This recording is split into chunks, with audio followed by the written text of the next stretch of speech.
Mari luruskan niat. Karena Allah kita bertemu. Karena ukhuwah tak akan berpisah. Kita hadir kembali di majelis ilmu. Semoga Allah turunkan barokah. Amin ya rabbal alamin. Kepada Nabi Muhammad kita bersalawat, mencintai, mengamalkan Al-Quran dan As-Sunnah agar kita semua selamat, bahagia dunia dan akhirat. Amin ya rabbal alamin. Bapak Ibu sekalian, saudaraku pecinta ilmu, perindu surga. Di antara wasiat yang menyadarkan kita sore hari ini, mari kita renungkan. Karena tidak ada manusia yang bisa meraih semua impian dan cita-citanya. Sekalipun itu impian, cita-cita yang mulia, cita-cita yang baik. Dipersilahkan kita menyempurnakan ikhtiar, menggapai asa. Tetapi ketika tidak bisa kita raih, maka kita jangan larut dalam kesedihan, dalam kehinaan, bahkan keputusasaan. Manusia itu memang punya karakter. Di antara karakternya itu adalah innal insana khuliqa halu'a. Sesungguhnya manusia diciptakan bersifat keluh kesah, lagi kikir. Kalau dalam keadaan hidupnya menderita, kurang, dia akan berkeluh kesah. Bahkan sering mengatakan kalimat yang dalam tanda kutip berlebihan. Aku ini orang yang paling menderita. Ada lagi ungkapan, sudah jatuh tertimpa tangga. Tangga siapa itu? Tangga sendiri atau tangga orang lain?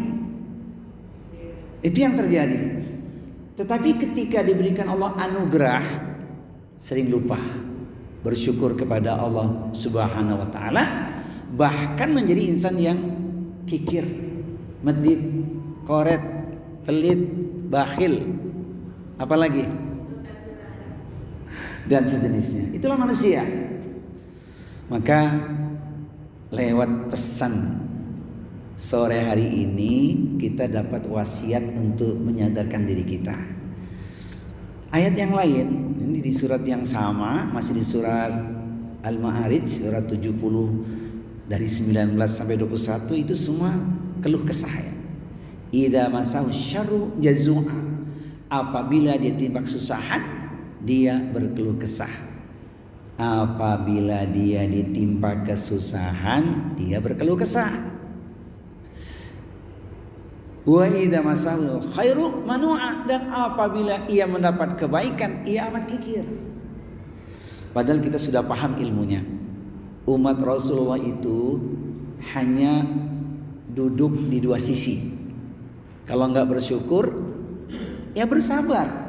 Dan itu sudah sering kita dengar. Urusan orang beriman itu ajib, tidak ada yang buruk kalau dia bisa menempatkan dirinya dua sisi tadi, bersyukur atau bersabar. Dua-duanya melengkapi kehidupan kita, maka kita akan selamat. Nah, karena manusia itu banyak yang lupa diri, lupa bersyukur kepada Allah Subhanahu wa taala, maka diperlukan wasiat atau nasihat agar menjadi pribadi yang tahu diri. Ada ungkapan ya, tak tahu diri, lupa diri dan sejenisnya. Itulah manusia. Nah, ada pesan menarik wasiat yang disampaikan seorang sahabat yang satu ini, yaitu sahabat Abu Dzar Al-Ghifari. Bisa kita ambil hikmahnya. Beliau mendapat wasiat dari Rasulullah SAW. An Abi Dzarin radhiyallahu anhu qala awsani khalili sallallahu alaihi wasallam bisab'in.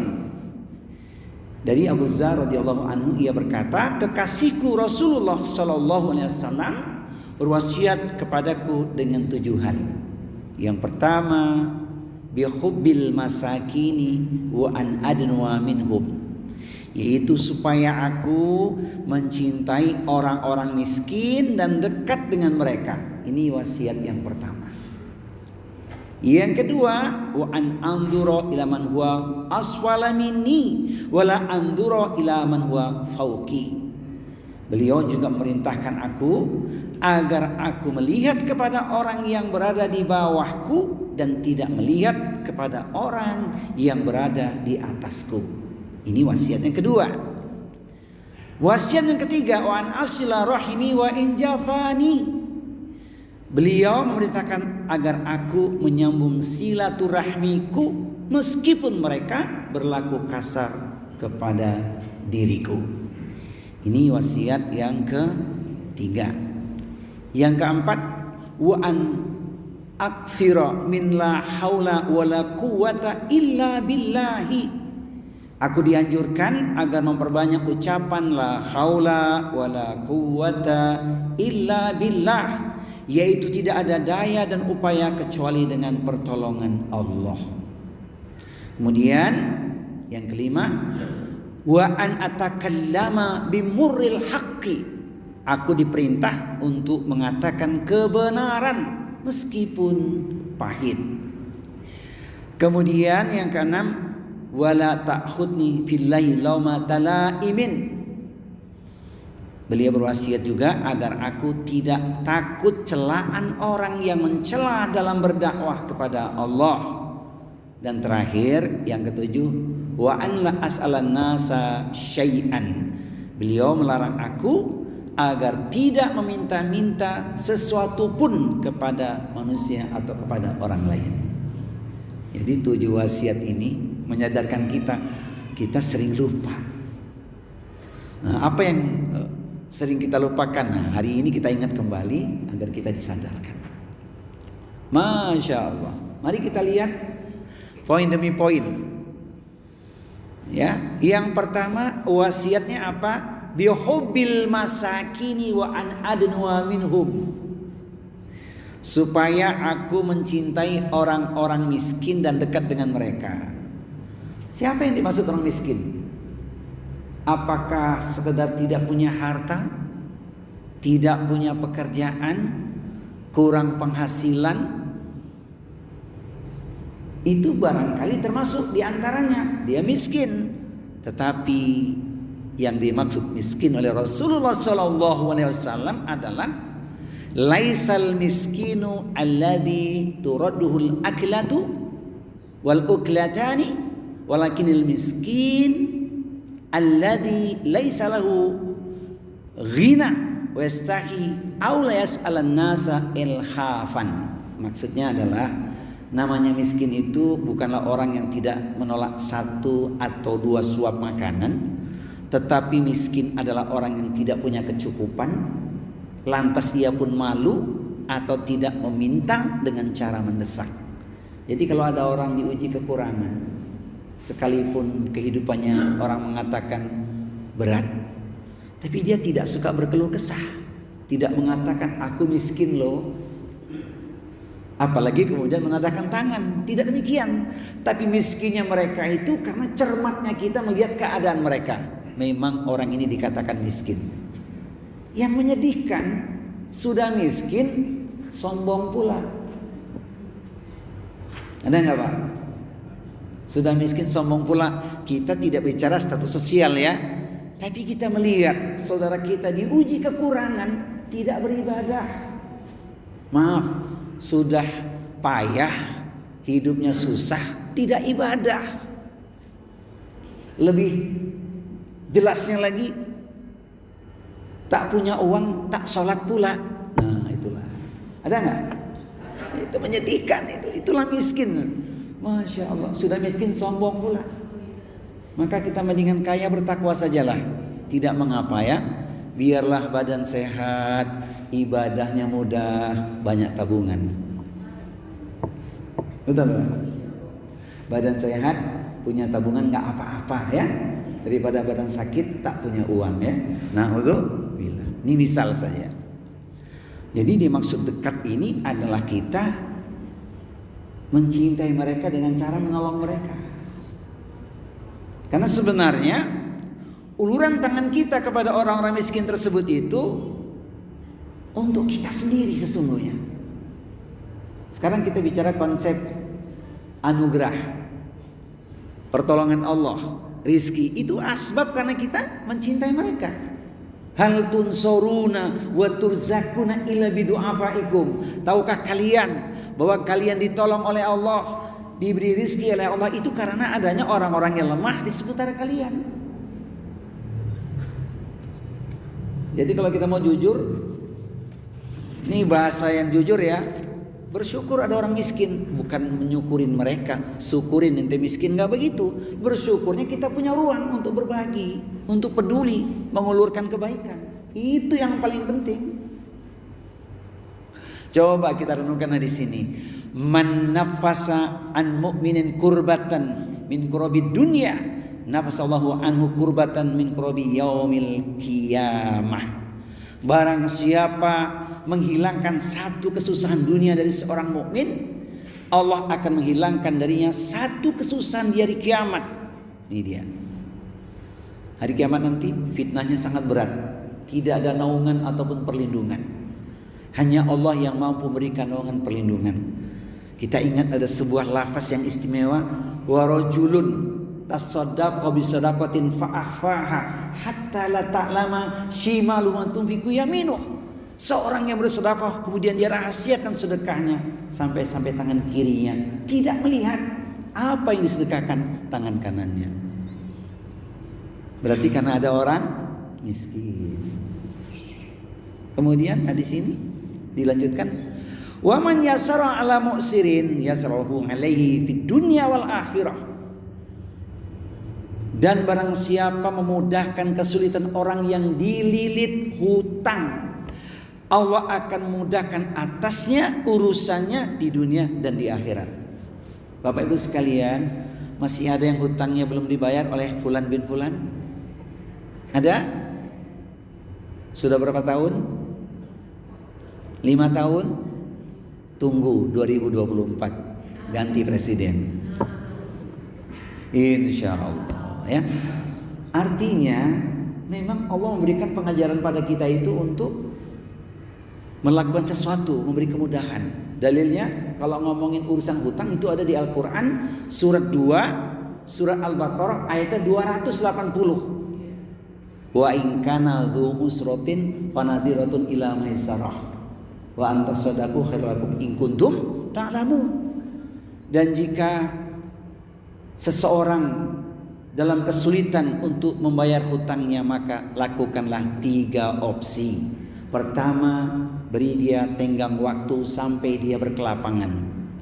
Yang kedua, sebagian engkau sedekahkan kepadanya, atau semua engkau berikan kepadanya, gugurkan hutangnya. Itulah yang sebaik-baiknya jika engkau bisa melakukan kalau engkau mengetahui. Ini yang jadi persoalan, yang punya hutang bukan nggak mampu bayar, tapi belum mau bayar gitu ya. Jangan bilang nggak mau bayar, ketuk hatinya. Nah itu ada tema khusus, nanti insya Allah kita ada tema khusus ya. Di antara amar ma'ruf nahi mungkar itu termasuk itu. Ada cara teknik menagih hutang, yaitu ancaman-ancaman yang ditunjukkan pada mereka. Lain waktu dengan tema tersendiri. Tayyib ya, jadi orang miskin itu harus kita dekati mereka.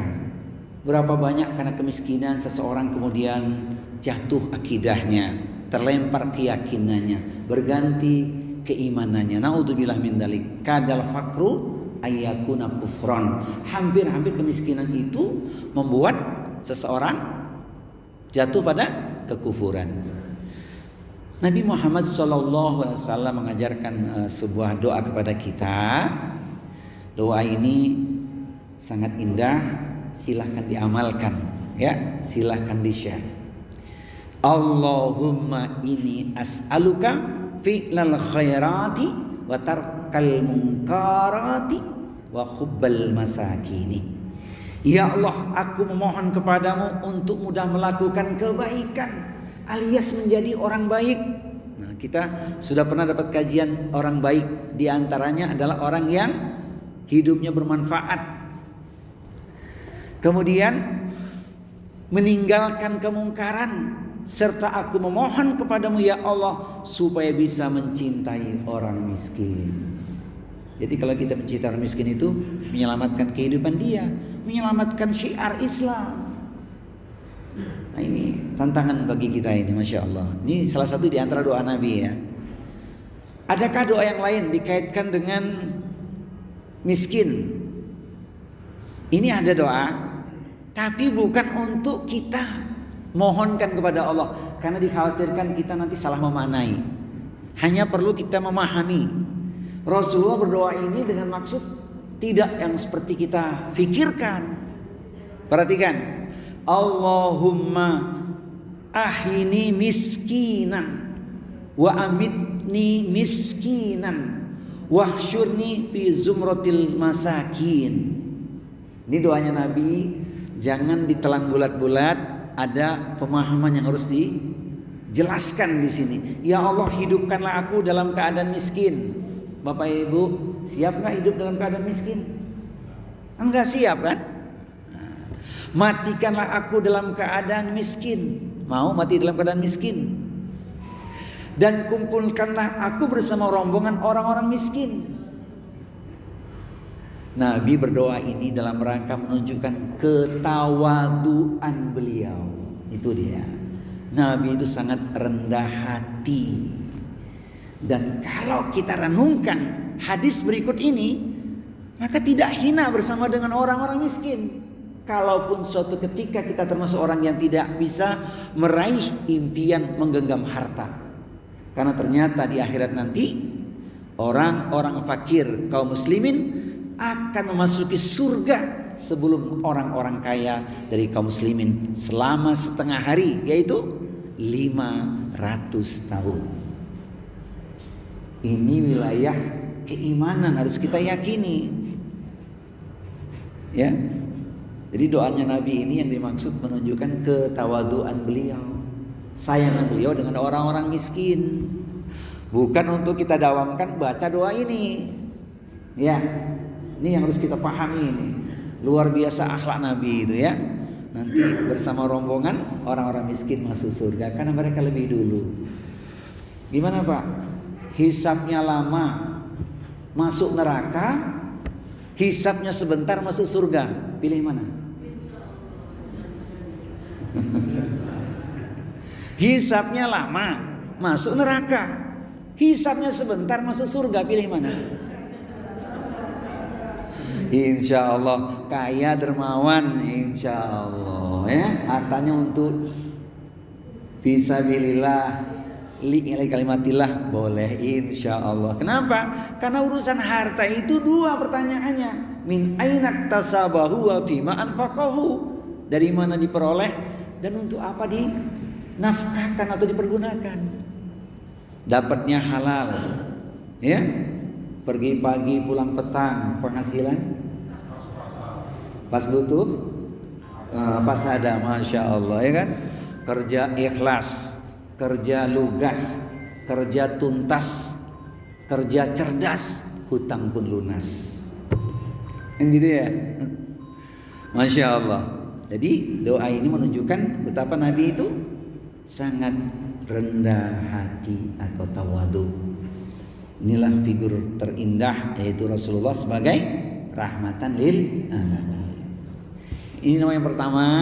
Mari kita cintai orang-orang miskin, menjadi ruang dakwah bagi kita, menjadi pintu rizki untuk kita, menyelamatkan syiar Islam, mencintai orang-orang miskin, dekat dengan mereka, menolong mereka. Tayyib, yang kedua, wa an andura ila man huwa asfala minni wala andura ila man huwa fauqi, yaitu agar aku melihat kepada orang-orang yang berada di bawahku dan tidak melihat kepada orang yang berada di atasku. Maksudnya melihat orang di atas itu dalam konteks apa? Kemegahan duniawi, kedudukan, jabatan, harta. Melihat ke atas, kalau lupa bersyukur bahaya dengan apa yang sudah Allah berikan. Karena hakikatnya kita nggak bisa menghitung nikmat yang sudah Allah berikan. Tetapi melihat ke atas untuk membangun spirit Yang di kajian khusus saya pernah menyampaikan untuk kajian para umahat, aku ingin seperti dia. Masih ingat Bu? Ingin seperti dia itu seperti siapa? Orang kaya dermawan, boleh. Ingin seperti dia. Orang berilmu mengamalkan ilmunya, boleh. Yang nggak boleh itu kan pengen pindah nikmat. Ya Allah, miskinkan dia, kayakan aku. Itu yang nggak boleh. Ya. Nah tapi dalam kondisi ketika kita mengalami ujian, kesulitan, bahkan penderitaan, lihatlah ke bawah. Karena ternyata banyak orang yang kehidupannya jauh lebih susah. Betul. Unduru ilaman wa asfala minkum wa la tanduru ilaman wa fawqakum fa innahu ajdaru alla tazdaru ni'matallahi alaikum. Lihatlah kepada orang yang berada di bawahmu dan jangan melihat kepada orang yang berada di atasmu, karena yang demikian itu lebih patut agar kalian tidak meremehkan nikmat yang telah Allah berikan kepada dirimu. Jadi melihat kehidupan orang itu, sisi kesedihan, kesulitan, lihat ke bawah. Ternyata kita bukan orang yang paling susah. Boleh nggak lihat ke atas? Boleh. Kesolehan, ketakwaan, kebaikan seseorang harus lihat ke atas agar kita termotivasi meniti langkah orang-orang itu. Silahkan untuk kebaikan lihat ke atas agar kita mendapat motivasi yang lebih kuat, dorongannya lebih tinggi lagi. Nah ini, sesungguhnya saudaraku sekalian, pecinta ilmu berindu surga, orang sering melihat ke atas itu karena kekayaan. Betul nggak? Kekayaan, jabatan, pangkat dan seterusnya. Itu lihat ke atas biasanya. Padahal Rasul mengatakan, laisal ghina an kathratil mal, walakinal ghina ghina nafsi. Kekayaan itu bukanlah dengan banyaknya harta, tetapi kekayaan itu adalah kekayaan hati. Kalau hati sudah kaya, yang lain juga menjadi kaya. Ya, kaya hati itu yang paling penting. Sudah kaya hati, kaya harta pula, kaya amal, alhamdulillah. Sebab memang tidak semua orang itu mampu menerima ujian, kesulitan. Bebannya bagi orang tertentu kuat, tapi bagi dia tidak. Maka Allah memilih seseorang itu dengan kapasitas seseorang. Allah telah menakar kemampuan seseorang. La yukallifullahu nafsan illa wus'aha. Itu harus kita yakini. Maka jangan kita berkeluh kesah. Kok dia fulan bin fulan punya segalanya ya, rumah megah, mobil mewah, hektaran ladang dan sawah, investasi terus bertambah. Pendek kata, semua serba indah dan wah. Hafal nggak Pak? Ada yang hafal nggak kalimat tadi? Hafal Bu? Tapi boleh itu punya cita-cita itu asalkan untuk kebaikan. Punya apa? Rumah megah, mobil mewah, hektaran ladang dan sawah, investasi terus bertambah. Pendek kata, semua serba indah dan wah. Boleh kalau kita menyempurnakan ikhtiar dan kita yakin ini digunakan untuk kebaikan di jalan Allah. Tapi ternyata kekayaan sesungguhnya adalah kekayaan hati. Melalui mimbar ini, di majelis ilmu ini saya mendoakan semoga saudaraku yang hadir di majelis ilmu hari ini, kurang 200 orang ya sore hari ini ya, alhamdulillah, semoga Allah tambahkan barokah. Iya, cita-citanya dikabulkan oleh Allah ya.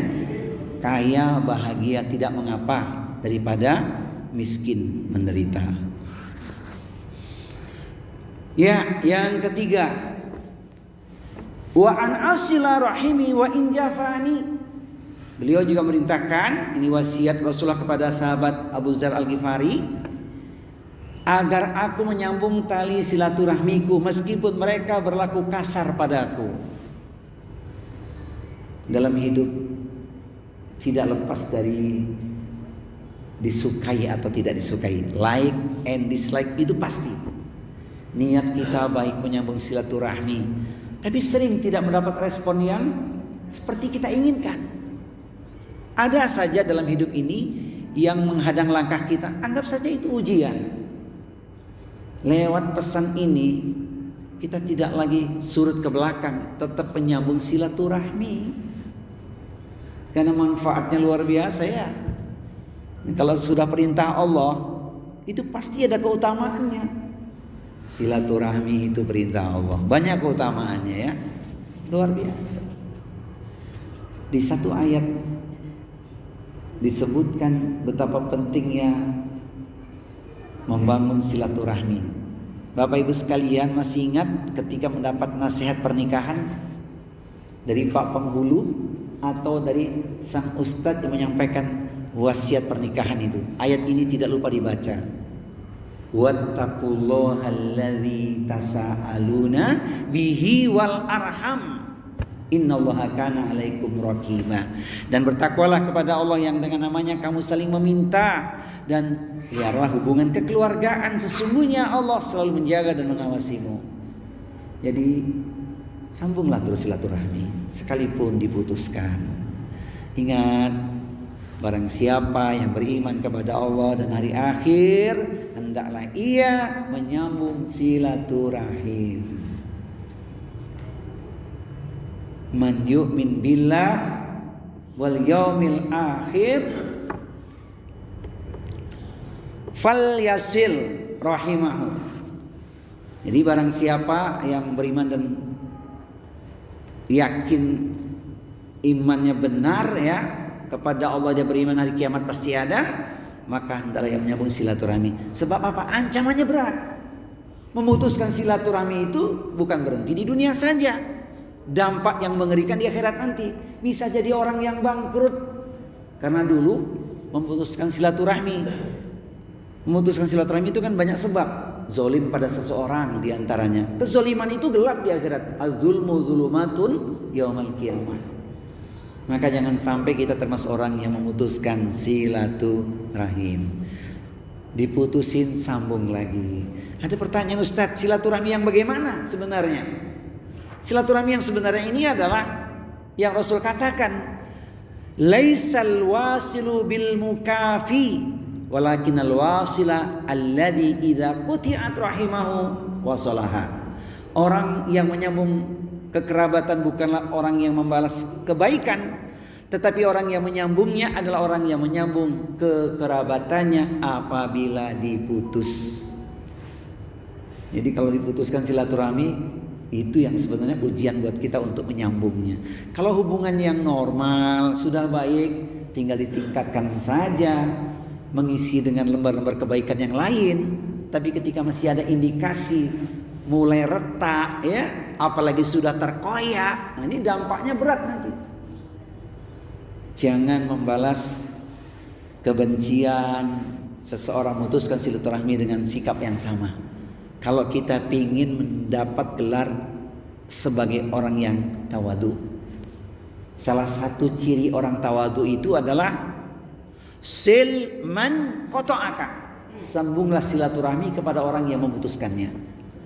Nah ini, dari mana kita mengawali? Dari diri kita sendiri. Kan orang beriman dapat dalil khusus. La yahilu li muslimin ayahjura akhahu fawqa thalathin. Tidak halal bagi muslim mendiamkan dengan kebencian saudaranya lebih dari 3 hari. Apalagi itu kekerabatannya ada, yaitu karena hubungan darah. Ada hubungan darah, ada jalur tali pernikahan. Masya Allah, Islam itu mengatur luar biasa ya.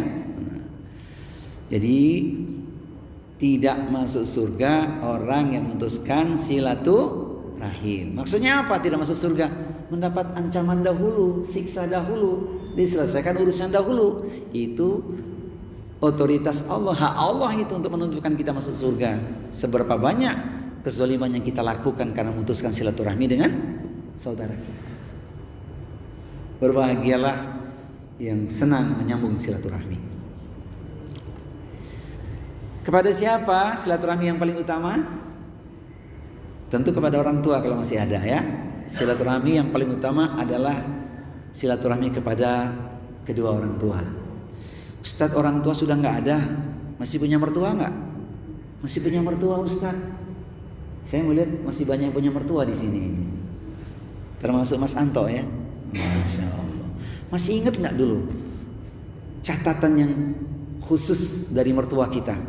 Ini para suami ingat nggak? Aku nikahkan engkau dengan putriku dengan mas kawin segenggam. Masya Allah, segenggam cinta. Bahkan segenggam titik-titik ngutang.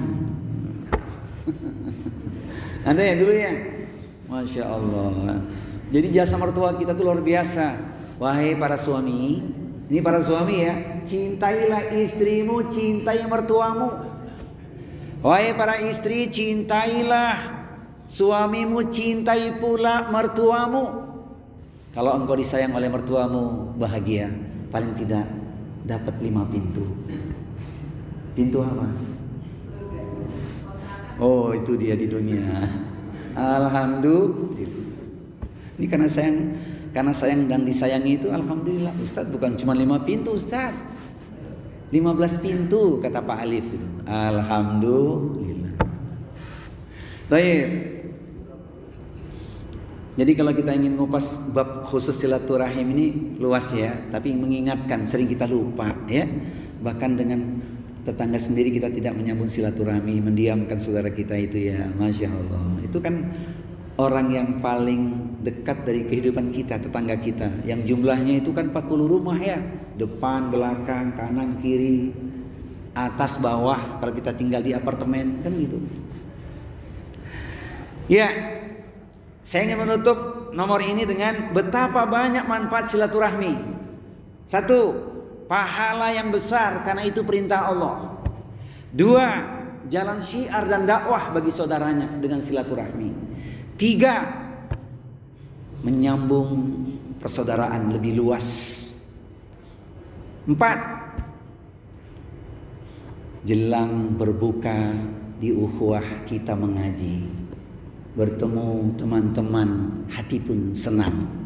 Siapa suka silaturahmi, rizkinya luas, umurnya panjang.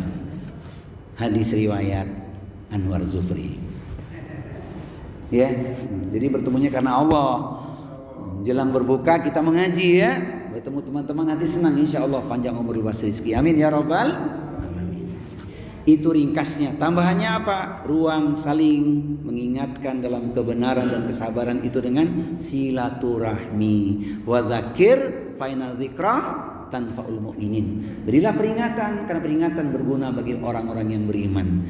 Kita diikat dengan satu kata, iman. Yang keempat, wa an uksira min la haula wala quwata illa billah. Jangan anggap remeh lafaz ini. Ini menyandarkan diri kita kepada Allah Subhanahu wa taala, dianjurkan agar memperbanyak la haula wala quwata illa billah. Ucapan ini luar biasa. Ini mentauhidkan Allah. Sungguh kita tak punya kemampuan. Banyak jalan menuju kebaikan itu karena pertolongan Allah. Ini manusia diciptakan bersifat lemah, tak punya kemampuan. Maka sungguh sombong ketika seorang mengatakan ini karena kehadiranku, ini karena kemampuanku. Siapa dulu dong gue? Hati-hati itu. Itu sombong. Sombong itu pakaiannya Allah, bukan pakaian manusia. Maka seorang hamba tidak boleh sombong dan merasa bahwa dirinya mampu untuk melakukan sesuatu. Tidak, dia bisa itu karena anugerah Allah. Hadza min fadli Rabbi. Maka seorang hamba seharusnya menyadari bahwa segala apa yang dilakukannya semata-mata karena pertolongan Allah.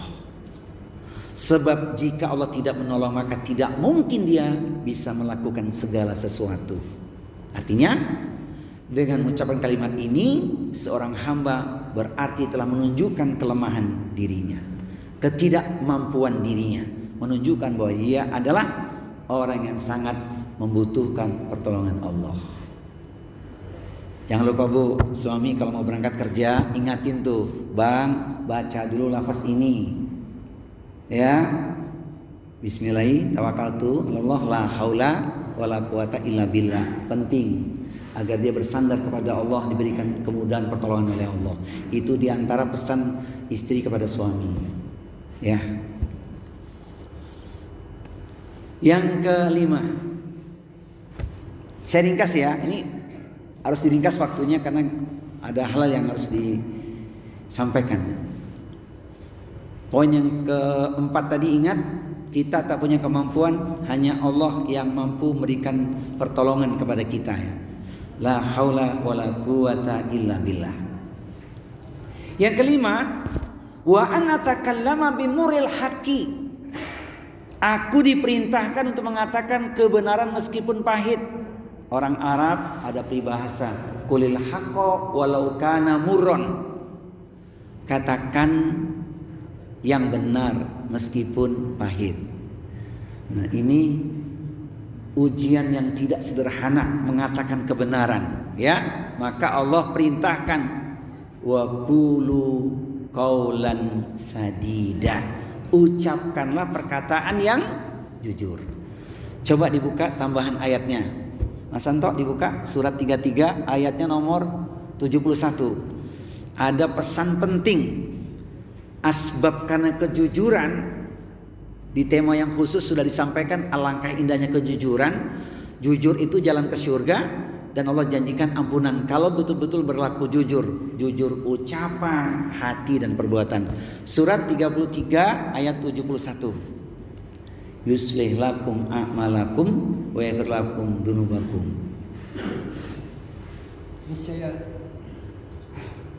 Boleh dibaca dari ayat 70-nya agar lengkap, boleh.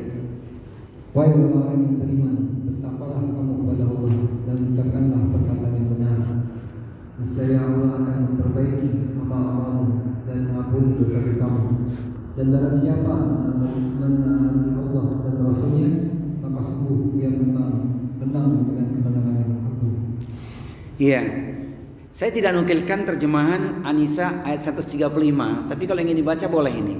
Ketika harus mengatakan kebenaran di meja persidangan, yang tertuduh atau terdakwa barangkali orang tuanya atau kerabatnya, tapi dia katakan sejujurnya. Surat An-Nisa surat 4 135 boleh ya. Saya tidak nukilkan di sini, tapi itu buat renungan kita ya. Sekalipun yang tertuduh itu orang tua atau orang dekatnya, tapi di persidangan dia harus mengatakan yang sebenarnya. Boleh dibaca. Wahai orang yang beriman, jadilah kamu penegak keadilan, menjadi saksi karena Allah, walaupun terhadap dirimu sendiri atau terhadap ibu bapak dan kaum kerabatnya. Jika dia yang terdakwa kaya ataupun miskin, maka Allah lebih tahu kemaslahatan kebaikannya. Maka janganlah kamu mengikuti hawa nafsu karena ini menyimpang dari kebenaran. Dan jika kamu memutarbalikkan kata-kata atau enggan menjadi saksi, maka ketahuilah Allah Maha teliti terhadap segala apa yang kamu kerjakan.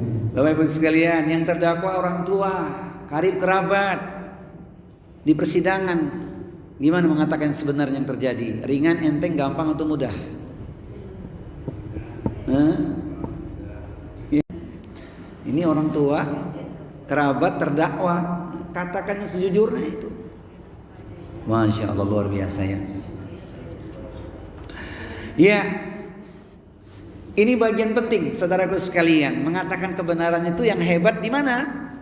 Sesungguhnya jihad yang paling utama ialah mengatakan kalimat yang hak kebenaran kepada penguasa. Penguasa yang bagaimana?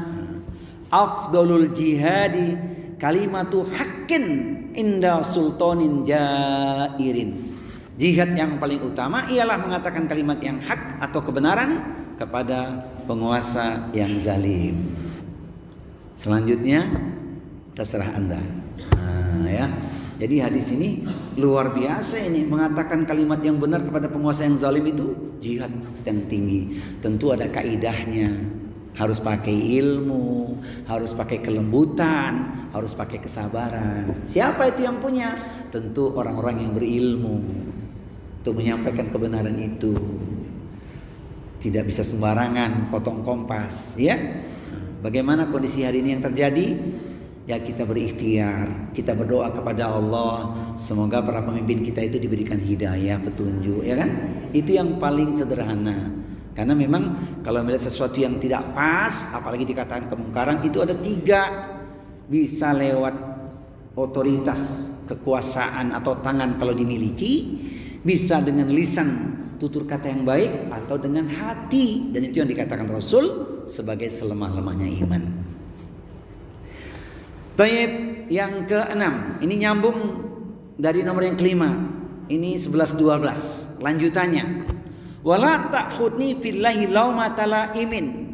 Beliau berwasiat agar aku tidak takut celaan orang yang mencela dalam berdakwah kepada Allah. Di antara akhlak yang mulia adalah berani dalam menyampaikan dakwah yang hak dengan ilmu, lemah lembut dan sabar. Jadi kalau kita menyampaikan kalimat yang benar, tentu siap untuk dicela, ya biasa. Itu ujian, ya. Makin tinggi ujiannya, makin besar pahalanya. Al jaza min jinsil amal. Balasan itu tergantung dari perbuatan. Makin besar anginnya, makin besar juga kebaikan yang akan dia dapatkan, pahala yang lebih besar, ya. Jadi menyampaikan dakwah itu merupakan satu kewajiban bagi kita, tentu dengan landasan ilmu. Kan kita ingat kata Rasulullah, balighu anni walau ayah, sampaikan walaupun cuma 1 ayat. Tapi kalau kita tidak yakin, jangan terburu-buru menyampaikan. Harus kita pahami ilmunya. Sebab menyampaikan tanpa ilmu nanti persoalan. Al ilmu qabla al qaul wal amal. Ilmu sebelum berucap dan berbuat. Allah Subhanahu wa taala memberikan surat cintanya kepada kita. Ini luar biasa. Alladzina yuballighuna risalatillahi wa yakhshawnahu wa la yakhshawna ahadan illallah wa kafa billahi hasiba. Yaitu orang-orang yang menyampaikan risalah-risalah Allah, mereka takut kepadanya dan tidak merasa takut kepada siapapun selain kepada Allah, dan cukuplah Allah sebagai pembuat perhitungan. Dari mana kita mulai ini? Dari orang-orang saleh terdahulu, para anbiya dengan dakwah mereka itu. Masya Allah, mengatakan yang benar itu tauhid yang lurus, ibadah yang benar, akhlak yang mulia, dan rincian-rinciannya. Tapi ketika kita menyampaikan, mendapatkan hambatan, itulah sunatullah. Selalu saja ada 2 sisi, ya. Ada orang soleh, ada orang salah. Netizen juga begitu kan? Ada yang angkat jempol, ada yang jungkirin jempol, gitu lah kira-kira. Ya kan? Hidup ini nggak lepas dari itu, 2 sisi itu. Yang paling penting di mana kita berpihak, di mana kita berdiri, di mana kita duduk. Tentu di jalan Allah. Melihat orang-orang soleh terdahulu kan. Nah ini yang paling penting. Jadi kalau kita menyampaikan sesuatu, apalagi itu kita yakin benar, ya jangan takut. Tapi ada cara, ya. Sehingga dalam dakwah itu ada tahapan-tahapannya. Salah satu diantaranya adalah at-tariqatu ahammu minal madah. Cara itu lebih penting dibandingkan isinya. Isinya benar, tapi menyampaikan tergesa-gesa, apalagi dengan kebencian, dengan sakwa sangka, tidak akan berhasil. Maka diperlukan langkah-langkah semampu kita, ya, karena kita semua kewajiban menyampaikan dakwah semampu kita. Bukankah dalilnya ku anfusakum wa ahlikum naron, jaga dirimu dan keluargamu dari api neraka. Maka kita saling ta'awun lah. Wa ta'awanu 'alal birri wat taqwa wa la ta'awanu 'alal itsmi wal 'udwan. Saling tolong-menolong dalam kebajikan dan perbuatan takwa, jangan saling tolong-menolong dalam perbuatan buruk dan permusuhan, dosa. Jangan kita berkolaborasi. Di mana kita berpihak? Di jalan yang benar, insyaallah. Tayyib. Ini menjadi kesimpulan nomor yang keenam. Dalam berdakwah di jalan Allah Ta'ala banyak orang yang menolak, mencela dan lainnya. Betul. Hati yang sakit pada umumnya menolak kebenaran yang disampaikan. Hatinya sakit, artinya hatinya rusak. Ketika kebenaran itu kita sampaikan dan mereka mencela, maka kita diperintahkan untuk terus menyampaikan dakwah yang hak dengan ilmu, lemah lembut dan sabar. Allah berikan kepada kita surat cintanya dalam menyampaikan dakwah dan kebenaran. Lewat apa? Quran surat yang pertama, surat 3 159. Fabima rahmatin minallah lintalahum walau kunta fadhan ghalidul qalbi lam faddu min haulik. Karena engkau berlaku lemah lembut ya Muhammad. Tapi kalau tidak berlaku lemah lembut, maka orang akan menjadi tertekan. Mereka akan menjauh darimu. Langkahnya apa lagi? Maafkan mereka. Fa'fu anhum wastaghfir lahum. Mohonkan ampun untuknya. Enggak selesai. Wastaghfir lahum enggak selesai. Apa lagi? Wasyawirhum bil amri, bermusyawarah. Fa idza azamta fatawakkal 'ala Allah. Innallaha yuhibbul mutawakkilin. Kalau kita sudah membulatkan tekad, sudah berikhtiar, tapi hasilnya tidak sesuai dengan impian dan harapan, maka bertawakal pada Allah, berserah diri pada Allah. Sesungguhnya Allah mencintai orang-orang yang berserah diri. Ini ayatnya banyak, ini kaidah menyampaikan dakwah ini. Di antaranya lagi yang sangat sering kita dengar, Quran surat 16 125. Quran surat 16 125. Ud'u ila sabil rabbika bil hikmah wal mau'izatil hasanah wajadilhum billati hiya ahsan. Quran surat An-Nahl surat 16 ayat 125. Ya. Suruhlah manusia kepada jalan Tuhan dengan hikmah dan pengajaran yang baik, dan berdebatlah dengan mereka dengan cara yang baik.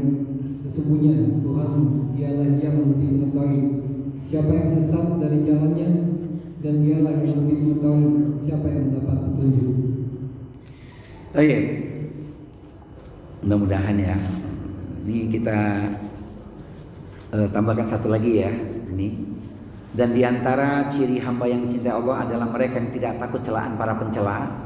Qurannya di surat Al-Maidah surat yang kelima ayat 54. Wahai orang-orang yang beriman, barang siapa di antara kamu yang murtad keluar dari agamanya, maka kelak Allah akan mendatangkan suatu kaum, dia mencintai mereka dan mereka pun mencintainya, dan bersikap lemah lembut terhadap orang-orang yang beriman, tetapi bersikap keras terhadap orang-orang kafir yang berjihad di jalan Allah, dan yang tidak takut kepada celaan orang yang suka mencela.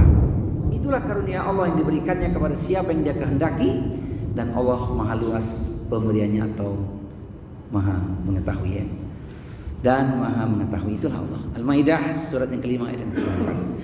Yang terakhir nomor yang ketujuh, ini yang sering terjadi dalam kehidupan hari ini karena kondisi ekonomikah atau sudah menjadi karakter seseorangkah, nah, kita berlepas diri ya, tapi perlu kita menyampaikan ini dakwah kepada siapapun, termasuk pada diri kita ya. Wa an la asala nasa syai'an. Beliau melarang agar aku tidak meminta-minta sesuatu apapun kepada manusia. Jadi minta pada manusia itu nggak boleh. Sebenarnya begitu ya. Maka kita sedih ini. Kemana-mana minta. Apalagi minta atas dasar dalil tertentu. Yang paling repot berkedok agama. Masya Allah. Ini mengerikan hari ini ya. Padahal ya kalau kita lihat hadis ini, kemuliaan seorang mukmin adalah dengan melaksanakan sholat di malam hari, dan kemuliaan kehormatan dengan merasa cukup tidak mengharap sesuatu kepada manusia. Yang memberikan adalah Allah walaupun lewat manusia, tapi kita tidak boleh meminta-minta. Kalau punya jiwa qanaah, tidak akan minta-minta kepada orang lain. Tapi hari ini kita saksikan begitu berat, ya. Makanya digambarkan dalam sebuah hadis Bukhari, seseorang dari kalian mengambil talinya, lalu membawa seikat kayu besar di atas punggungnya, kemudian ia menjualnya, sehingga dengannya Allah menjaga kehormatannya. Itu lebih baik baginya daripada ia meminta-minta kepada manusia, mereka memberinya atau tidak memberinya. Jadi kerja keras yang tadi Pak masih ingat ya? Kerja keras, kerja cerdas, kerja lugas, kerja tuntas, insya Allah hutang pun lunas. Itu semangat saja, Masya Allah. Ini harusnya kita sampaikan ini hari ini. Setiap hari kita menyaksikan, dari anak kecil sampai orang dewasa, mungkin anaknya dan orang tuanya di jalan-jalan mengetuk pagar-pagar kita. Bagaimana kita menyikapinya ini? Mari kita renungkan, apa yang mesti kita lakukan? Apa faktornya? Ya, sedih kita. Seorang jamaah berkata, Ustadz, setiap sore fulan bin fulan itu menukarkan uang recehnya sampai 400.000. Ya, paling kecil 100.000 udah paling kecil tuh Ustadz. Itu salah satu di antara cerita jamaah yang punya warung kecil. Recehan-recehan ditukarkan itu. Sedih kita ya. Mungkin mereka belum baca ini ya Pak ya. Mungkin belum baca ini dia. Ini perlu kita sampaikan ini. Sudah baca barangkali tapi belum memahami. Sudah memahami tapi belum mempraktekkan barangkali ya. Apalagi mengatakan, kan Allah penerima taubat. Nggak apa-apa sekarang, yang penting nanti bertaubat. Coba ini.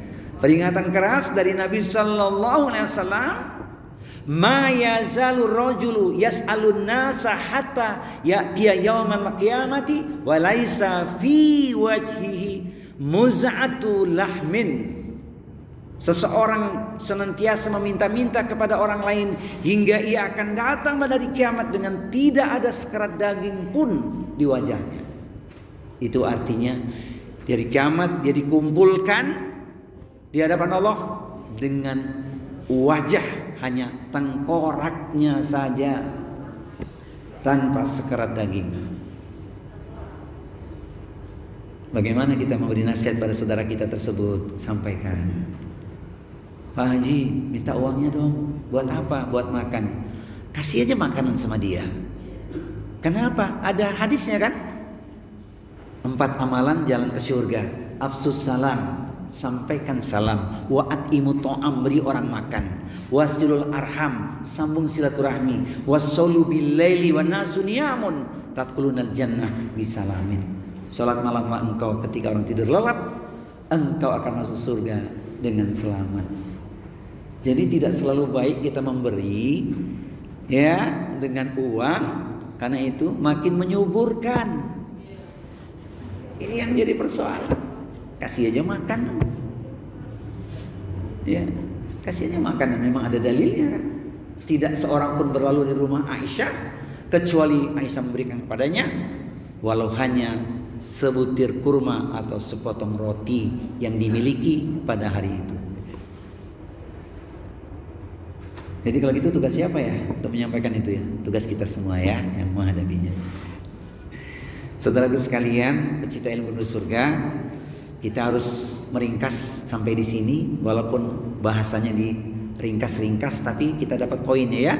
7 poin penting yang menyadarkan diri kita dalam kehidupan sehari-hari. Ternyata ada hal-hal yang perlu kita tingkatkan kewaspadaan kembali. Itu 7 wasiat di awal tadi. Yang pesan ini menjadi sangat penting untuk kita renungkan. Sampaikan kepada saudara kita yang tidak hadir, sampaikan pada keluarga kita. 1, mencintai orang miskin dan dekat dengan mereka. Yang kedua, melihat kepada orang yang kehidupannya berada di bawah kita, tidak sibuk melihat kehidupan orang-orang yang ada di atas kita, kecuali kesolehan atau ketaatan seseorang yang di atas kita. Kemudian teruslah menyambung silaturahmi sekalipun kita mendapatkan kesulitan untuk menyambungnya. Kemudian ucapkan lafaz penghambaan diri kepada Allah La haula wala quwata illa billah. Karena kita tak punya kemampuan, kecuali hanya Allah saja yang mampu memberikan. Yang kelima, mengatakan yang benar meskipun pahit. Qulil haqqa walau kana murran. Sampaikan meskipun itu pahit. Kemudian yang keenam, sekalipun mendapatkan celaan dalam kita berdakwah menyampaikan kebaikan, jangan membuat kita patah arang atau surut ke belakang, tidak menjadi orang yang takut. Kemudian yang ketujuh, jangan sampai menjadi peminta-minta, karena ancamannya sangat berat. Meminta-minta hadir dari kiamat kelak di hadapan Allah tanpa sekerat daging pun di wajahnya. Na'udzubillah min dzalik. Demikian kajian kita sore hari ini jelang berbuka puasa.